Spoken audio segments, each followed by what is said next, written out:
ይሄ አዲስ ኪዳን ብቻ ነው። አየህ ፕሮቴስታንት መጀመሪያ ሲተረጉሙ አዲስ ኪዳን ብቻ ነው የተረጎሙ። ምክንያቱም ባይብሉ ሁለቱ ይጣረሳል፣ በደንብ ይጣረሳል። የሚጣረሳል ሰው ሁለቱ አሁን ይሄ አዲስ ኪዳንና ብሉይ ኪዳን አዲስ ኪዳን የተተረጎመው ላይ እና ይሄኛው አሁን ብሉይ ኪዳን አሁን ለምሳሌ ያ 81 የተተረጎሙ 81 66 አሉ አይደል? እሱና ይሄ አንድ አይነት ነው ወይ? አይ የቃላት እንትን የተወሰነ ቃላት ልዩነት አለ። ይሄኛው በአዲስ አማርኛ ምናምን ነው። ትክክል አይደለም ታዲያ። ይሄ ባራጴ ነው የተተረጎመው። ይሄ ትክክል አይደለም። ይሄ ይኸውልህ መጀመሪያ ቆይ ላሳይህ። አሁን ይኸውልህ history is usually his story, right? መጽሐፍ እኮ ሲተረጎም ተርጓሚውን ብዙ የራሱን ዶክትሪን ያስቀምጣል። እስኪ እንየው። ኦኬ ይህ መጽሐፍ ቅዱስ በኢትዮጵያ መጽሐፍ ቅዱስ ማህበር ለኢትዮጵያ ኦርቶዶክስ ተዋህዶ ቤተክርስቲያን ታተመ። የኢትዮጵያ መጽሐፍ ቅዱስ ማህበር ነው ያተመው። መጽሐፍ ቅዱሱ የብሉይና የሐዲስ ኪዳን መጽሐፍ ነው። the Amharic Bible with the Old Testament based on የሚገርም ነገር በእንግሊዘኛ based on the Septuagint ብሎ based on ማለት የተተረጎመው ከሰብቱጂንት ከዚህ ነው። ይሄ ነው ሰብቱጂንት ማለት ነው የግሪኩ መጽሐፍ ኦሪጂናሉ ነው። ከዚህ ነው የተረጎመው። ይሄስ ከሌላ ተርጉሞ በምን ነገር ተርጉሞ እኮ ይሄማ አዲስ ኪድ እንትን ብሉይ በግሪክ ስለሆነ ያው ግሪክ ነው። ግሪክ እንዴት ተረጉማል? ከግሪክ ብሉይ ኪዳን አልነበረውማ ግሪክ። ብሉይ ኪዳኑም ደግሞ ኦፍ ኮርስ ከሂብሩ ወደ ግሪክ ተርጉሞ እኮ ሂብሩ ነው ዋናው ማለት ነው። ዋናው ሂብሩ ነው። ይሄ ራሱ ትክክል አይደለም። ሂብሩ ደግሞ ዝም ብለህ ልተረጉሙ አትችልም። ቋንቋው ወደ ግሪክ ለመተርጎም ይከብዳል እኮ። ሰው መጽሐፍ ቅዱስ ትክክል አይደለም። በቃ እኮ ስተዲ ማድረግ አለብህ። ቀላል አይደለም ብሮ ዋዲ እኔ ሁሉ መጽሐፍ ያለኝ ስማ ዝም ብለህ መሰለህ እንዴ? አሁን እሱን ለመረዳት ማንበብ አለብን። ይሲድስ ይሄ ደግሞ በቸርች ሂስትሪ ነው። ከዚህ ደግሞ ይህን ታነባለህ። ስንት መጽሐፍ አለ መሰለህ? መጽሐፍ ቅዱስ ልዩነትማ በአባይ ከዛ ደግሞ ይሄ አለ። ይሄ ደግሞ አለኝ። ይሄ ደግሞ ይታያል። ይሄ ደግሞ ኒው ኪንግ ጄምስ ቨርዥን ነው። የኒው ኪንግ ጄምስ ይሄ በጣም ውድ ነው ባታወይ። ይሄ ደግሞ በጣም እስከና ስተዲ ከታች ደግሞ ስተዲ ባይብል ነው። በጣም እንትን ኤክስፔንሲቭ ነው። ኒው ኪንግ ይሄኛው ደግሞ ለየት ይላል። ይሄኛውን ደግሞ አጥጋቢ ካልሆነ ወዴት ይሄዳለሁ መሰለህ? ወደዚህኛው ደግሞ ይሄዳለሁ። ይሄ ደግሞ የኦርቶዶክስ ተዋህዶ ስተዲ ባይብል።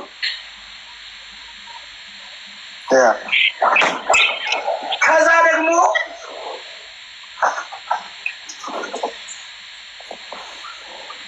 ይሄ ደግሞ የጴንጤዎች ባይብል ነው በእንግሊዘኛ።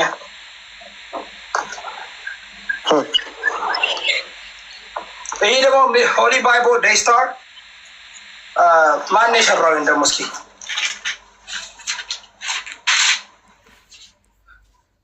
ሁለት ሺህ መቼ መሰለህ ፓብሊሽ ያደረገው? ሪሰርች እያደረክ ነው ማለት ነው። ኦፍኮርስ አንተ ራሱ ገና ፉሊ እንትን አይደለም እንዴ? ያማ ገና ነኝ። ከዛ ደግሞ ይኸውልህ መጨረሻ ላይ ደግሞ ይህን ታውቋል።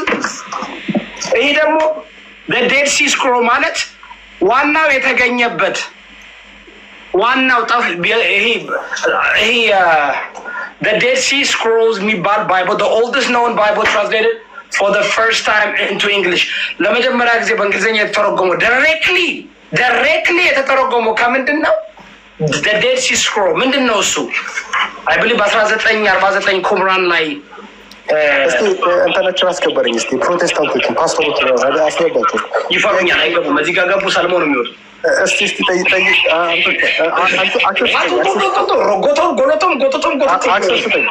እኔ ዛሬ ኧረ እኔ መተኛት አለብኝ። እነሱ እንዴ ቆይ የምን መተኛት ገና ነው። ኧረ እንደ በጣም አመሽቷለኝ።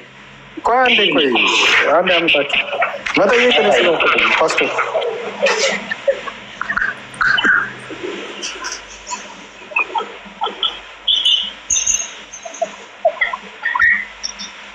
ይወዳል ሙሉ እንትን አንድ ስተይስ ኖ ኧረ ይኸውልህ ዛሬ አቁም። ሌላ ጊዜ በሰፊው ጠርተናቸው መወያየት ከፈለጉ እኔን እኮ ይፈሩኛል። እዚህ ንጽጽር ያለው ማንም ፔንቴውም ሙስሊሙም ክርስቲያኑም እኔ ቤት ሰማ ይፈራሉ።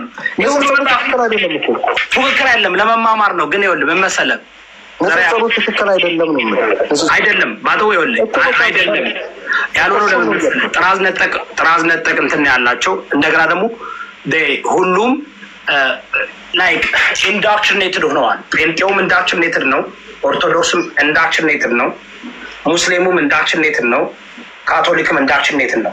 ሶ አርጊው ሲያደርጉ ግርዶሽ አላቸው።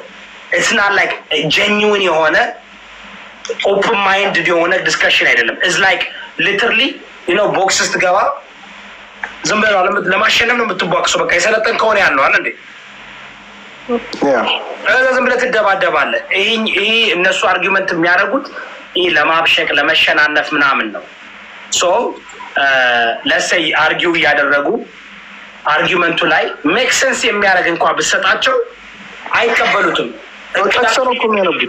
እንዴት አድርገው ነው እንዴት አድርገው ከዛ ለመውጣት እንትን ያደርጋሉ። ከዛ ደግሞ ማን ያስተካክላቸዋል?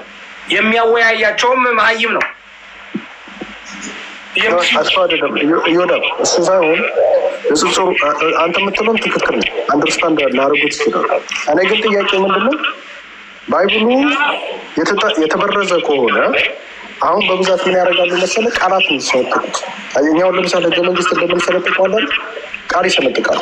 ስለዚህ ቃል የሚሰነጥቁ ከሆነ ደግሞ ከትክክለኛው ቃል መሆን አለበት አይደል? የሚሰነጥቁ ካለበለዚያ ሰዎች ኑሮ እኮ ሮንግ ቦታ እየወሰዱ ኦኬ ቃል መሰንጠቅ ብቻ ሳይሆን ቃል ይሰነጥቃሉ። ግን ይኸውልህ ለምሳሌ እንትን መጽሐፍ ቅዱስ ዝም ብለህ ከመሬት ተነስተህ አታነበውም፣ አተረጉመውም። ራሱን የቻለ ጸሐፊዎች መጽሐፉን አንድ ሲያደርጉት አንድ ላይ ሲያስቀምጡት መጽሐፍ ቅዱስ እዚህ ጋር የምትመለከተው ይህ መጽሐፍ መጀመሪያ ኦሪጂናሊ ወደ አንድ ሲመጣ እንደዚህ እንደ አንድ ሲመጣ አንድ አልነበረም። 66 81 100 ምናምን የተለያዩ ጥቅልል ነበር። ታውቃለህ? ጥቅልል ነበር አይደል? ጥቅልል መጽሐፍ ነበር። በተለያየ ሰው ነው የተጻፈው።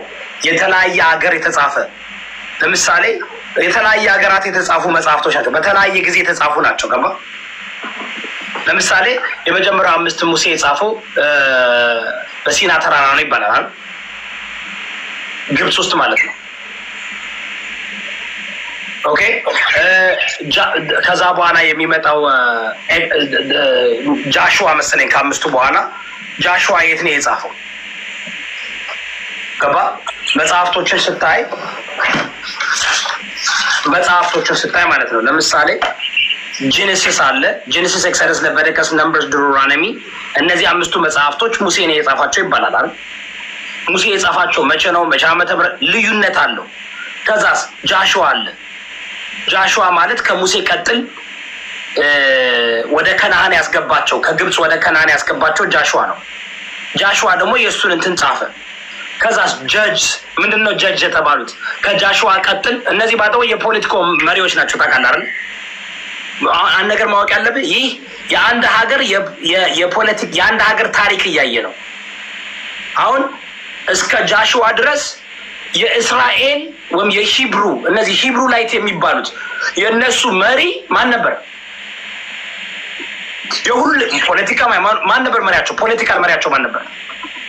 ዩኖ ሙሴ ቄስ እንዳልነበር ሙሴ እኮ የፖለቲካ ፕሬዚደንት እኮ ነበር። ሙሴ ታውቃለህ? ጠቅላይ ሚኒስትር ነበር። ታውቃለህ? ሙሴ እኔ ስለ ባይብል ነበር። ባይብል አይደለም እኮ የሀገር እኮ ነው። ይሄ እኮ ባይብል ሙሴ የእስራኤልን ሕዝብ ከግብፅ አውጥቶ በምድረ በዳ 40 ዓመት በሚኖሩ ጊዜ እሱ ፕሬዚደንታቸው ነበር። ፕሪስቱ ማን ነበር? ቄሱ ማን ነበር? ጋይስ ካህኑ ማን ነበር? ካህኑ ማን ነበር? የሙሴ ወንድም አሮን was the ካህን። ሙሴ was the political figure። ከዛስ ከሙሴ ቀጥል ማን ነው ሹመቱን የተቀበለው? ጃሽዋ፣ ኢያሱ። ባደወይ እዚህ ጋር ጃሽዋ ነው የሚለው አይደል? ዘርዓ ያዕቆብ። ኢያሱን ታውቀዋል? ኢያሱ ሲባል ሰምተህ ታውቃለህ? እኔ እየተማርኩ ነው። የኢያሱ ስምና የኢየሱስ ስም አንድ እንደሆነ ታውቃለህ? ስማቸው ኢያሱ ነው ሁለቱም። በአማርኛ ስተረጉመው በእንግሊዘኛ ማን ነው ታውቃለህ? ስሙ ወይም በሂብሩ የሽዋ። ለምን ነው አንደኛውን ኢየሱስ ብለው አንደኛውን ያሽዋ ብለው የተረጎሙት? ሁለቱም አንድ አይነት አደንድ እኮ ስም ነው ያላቸው። ለምሳሌ ዘርዓ ያዕቆብ፣ አንተ ዘርዓ ያዕቆብ ነህ አይደል? ሌላ ሰውም ዘርዓ ያዕቆብ ከሆነ ስሙ ሌላ ቦታ ወስደ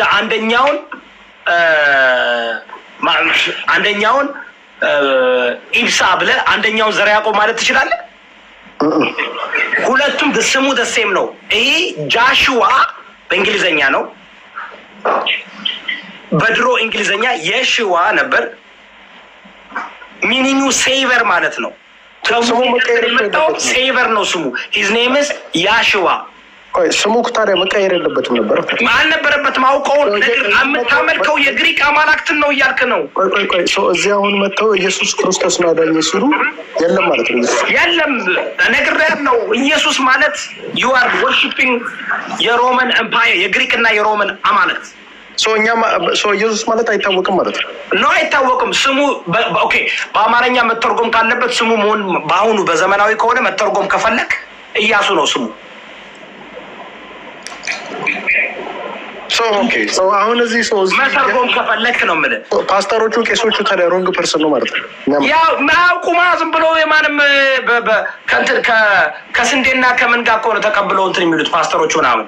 ኦርቶዶክስ ደግሞ ያው የግሪክና እስከ 1969 እኮ አልሬዲ ብሬን ዋሽ አድርጎ የግብፅ ካፕቲክ ኦርቶዶክስ ተብሏል። በቃ ስለዚህ ሰው ሁሉ እኮ ዝም ብሎ እኮ ነው እንትን የሚለው። ስትጠይቀው ይሰድብሃል፣ ስትጠይቀው ሊገልህ ይነሳል ክርስቲያን ነኝ ብሎ። ለምን ነው ስትል ያሯሩጣል። ከዛ ፖለቲካል ፊገሮች ማለት ነው ጀጆች መጡ። አየህ ጀጆች፣ ዳኞች። ከዛ በኋላ በዳኞች መመራት ጀመሩ። ከዛ በኋላ ዩ ሃቭ ሩት ማናት? እስራኤልን ነፃ ያወጣች። ከዛ ነገስታቶች መጡ። አየህ ከዛ ወደ ነገስታት መጣ። ይህ እኮ የሂብሩ ታሪክ እኮ ነው። ነገስታቶች መጡ። ነገስታት እነማን ናቸው? ሳሙኤል ምንድን ነው? ፕሮፌት። ስለማን የጻፈው? ስለ ነገስታቶች። የመጀመሪያው ንጉስ ማን ነው? ሳኦል። ከዛ ዳዊት፣ ከዛ ሳለሞን፣ ከዛ በኋላ እያሉ ይበጣሉ። የተለያዩ አለ እንዴ በመሀላቸው ነገስታቶች አሉ። ከዛስ ኪንግስ 1 ኪንግ 2 ኪንግ 3 ኪንግስ 5 ከዛስ ክሮኒክልስ። ይሄ ምንድን ነው? ይሄ የአንድ ሀገር ታሪክ ነው እያየሁ ያለው። የአንድ ሀገር ታሪክን፣ የአንድ ህዝብን ታሪክን ነው ዛሬ እንደ ሃይማኖት ተሸከመ የምዞረው። ስለዚህ እኮ ነው መጽሐፉን ስታነበው ሄድና አንብበው፣ ዘፍጥረትን አንብበው። ዘፍጥረት ከ3 እስከ 6 ድረስ ስለ ክሪኤሽን ስለ ፎል ኦፍ ሜን ይነግራል። ከዛ በኋላ ግን ዲቴል እየገባ ታሪክ ውስጥ ነው የሚገባው። ስለ አብርሃም ትማራለህ፣ ስለ ምናምን ትማራለህ። የአብርሃም በቃ ይሄ የአንድ እስ ላይክ ሊትራሊ አሁን አንተ የኢትዮጵያ ታሪክ ከምኒልክ ጀምረ ማለት ነው የሰማይ ነው። ዘርዓ ያዕቆብ ምንድን ነው የምትሉት? ቀዳማዊ ምኒልክ ጀምረ እስካሁን ያለውን ሃይማኖት አድርገህ ማምጣት ትችላለህ።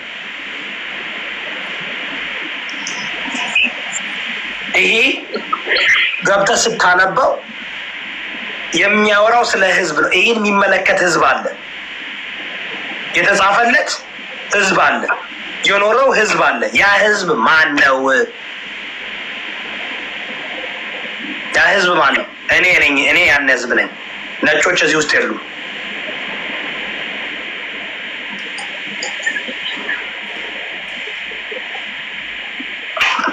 ነጮች አሪፍ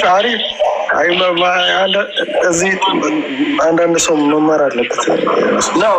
የኢትዮጵያ ሕዝብ ነፃ መውጣት አለበት። እኔ ምን እንደሆነ ታውቃለህ? ባይብል እኔ ብዙ ስለማላውቅ አንዳንዶቹ እዚህ ቲክታክ ላይ ምን እንደሆነ ታውቃለህ? እኔ አሁን ለምሳሌ የማላውቀው ነገር አላውቅም። አነስቶኝ ነው የመጣሁት። ዘር ያዕቆብ ግን ተረተኛ ራሴ የሰው የሀገር ታሪክ ነው ተሸክማ ማለት አንዳንዶቹ ምን እንደሆነ ታውቃለህ? እዚህ ቲክታክ ላይ ሁሉንም ነገር አዋቂ ሆኑ እኔ አሁን የማላውቀው ቦታ ላይ አልከራከርም። አሁን ይሄ የኔ ፊልድ አይደለም። ይሄ ፖለቲካ ላይ ነው እንጂ የፖለቲካ ሴራ ነው እንጂ መጽሐፍ ቅዱስ የኔ ፊልድ አይደለም። አሁን ፊልዱን አንተን ታውቀዋለህ። በዚህ አንተ ጋር መጥቻውን የማላውቀው ነገር መጥቻ አልከራከርም። አንብቤ የማላውቀው ነገር ጠልቅ ያልገባሁበትን ነገር አንተ ጋር መጥቼ በከራከራው ለምሳሌ አፈርድሜ ነው ምንም አላውቀው ነገር ስለሆነ መማር አለብህ። አንዳንድ እኔ ራሱ ይኸውልህ ዛሬ አሁን ልማር ነው የመጣሁት። አሁን ለምሳሌ እዚህ ቁጭ ብለህ ስለነጋገር ትማራለህ። አሁን እኔ አሁን አላውቀው ነበር። አሁን ቅድም የምትለው ኢየሱስ ክርስቶስ ነው የማውቀው። ለሁሉም ሰው የራሱ የሆነ ተምሮት አለ። አንዳንዶቻችሁ ጋይስ መታችሁ መማር አለ እንትን